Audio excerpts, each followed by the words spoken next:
Time for the 49ers Rush Podcast. We are now to number 77 on the 49ers 2023 roster countdown. And if you want to know what the life of a NFL practice squad player is, look no further than Alex Barrett, who we had number 63 last year.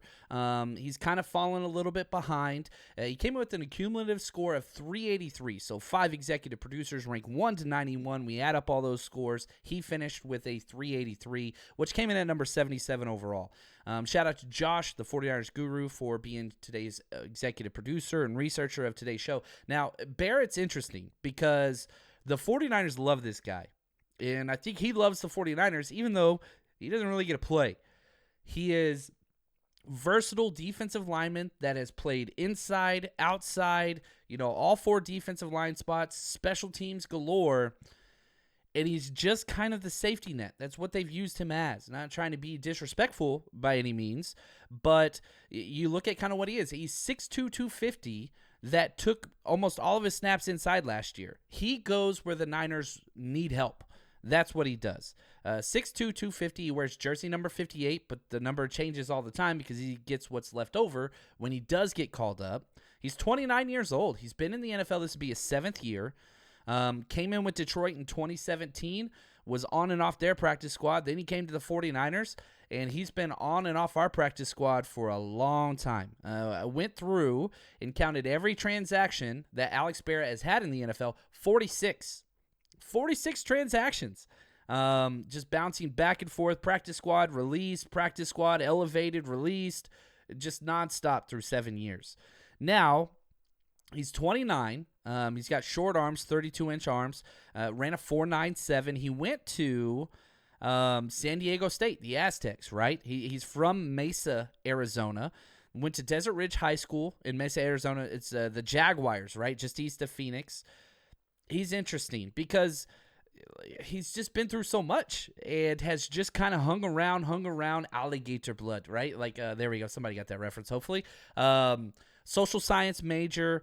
And, if we go back to before he joined the NFL, lettered in track and field at high school. He was Desert Ridge, his high school MVP in track on 2 occasions, 2nd in state in the shot put his senior year, 2-time all-state selection of football in high school, team captain senior year, 1st team all-district on both sides of the ball, offense and defense. And he goes to San Diego State, and he was the first lineman to earn the 1st team all-Mountain West multiple times. So you're talking about a guy that he had a lot of production, 19 sacks in college, 4th in school history. And, whenever he's just a journeyman, it's what he is. You look at what he's done his entire career, he's played 9 games.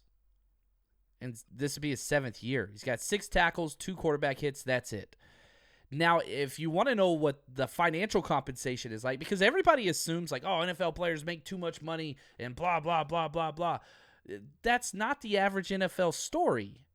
It's guys similar to Alex Barrett, who's literally getting beat up every day in and day out by Trent Williams and, whomever else.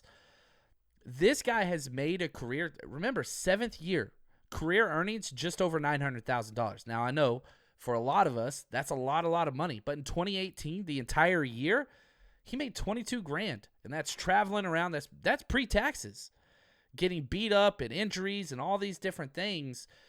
It's not the most glamorous, whatever. But very happy to have this guy. Now, he joined us, came into the league with the Detroit Lions, on and off their roster about 10 times. Then the Oakland Raiders, that's right, Oakland Raiders, they picked him up in 2019, on and off their roster. We grabbed him, the 49ers, in November 27th, 2019. That was the first time he joined the Niners.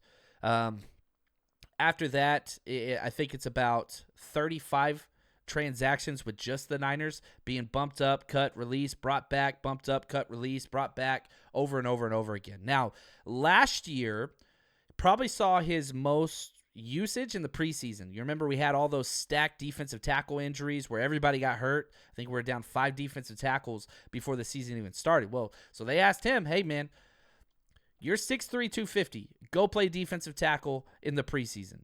He got 140 snaps over 3 games in the preseason. Didn't do well. PFF scores, he got a 34.7 defensive overall grade, a 28.5 run overall grade, but that's not who he is. He did get a 73.8 pass rush grade. He's an edge player that will do whatever you ask him to do. Accumulated, and again, 109 snaps, 2 pressures, 4 tackles, 2 solo stops. Now, he's number 77. If you have to ask me what are the chances of him making the 53-man roster, it's pretty close to 0. So then why is he 77 ahead of, 14 other players? It's because the Niners love this guy and what he's about, and they think that he brings value on the practice squad format as exactly that. There's 2 different types of practice squad players. There's practice squad players that you are developing to eventually make your 53-man roster, and then there are practice squad players that are, guess what? He's going to give us a good look to prepare for the upcoming week. And that's who Alex Barrett is. Will he make the 53-man roster? Sadly, no. I hope he gets called up at some point just so he can get those game checks and boost that money. But this is a guy that's vetted into the NFL system now with accrued seasons and all that stuff. And I think that's a great thing. And Alex Barrett's a fun guy. We'll see a lot of him in the preseason. He'll be out there. He's had lots of different numbers. But this is a guy that contributes to the team in ways we will never see, and that is giving our guys good looks week in and week out in preparation for the upcoming opponent. So that's number 77, Alex Barrett. Hopefully he'll be around for a couple more years, and I'm glad that the NFL changed their practice squad requirements because now veteran players can be practice squad players. In the old CBA 2 years ago, his career would be over. It would have been done because you can only have first and second year players. Well, this guy's going on year 7. You can still keep him around. 29, probably not a lot left in the tank, but glad to have him on here as he makes the team better, and we're just going to keep counting him down.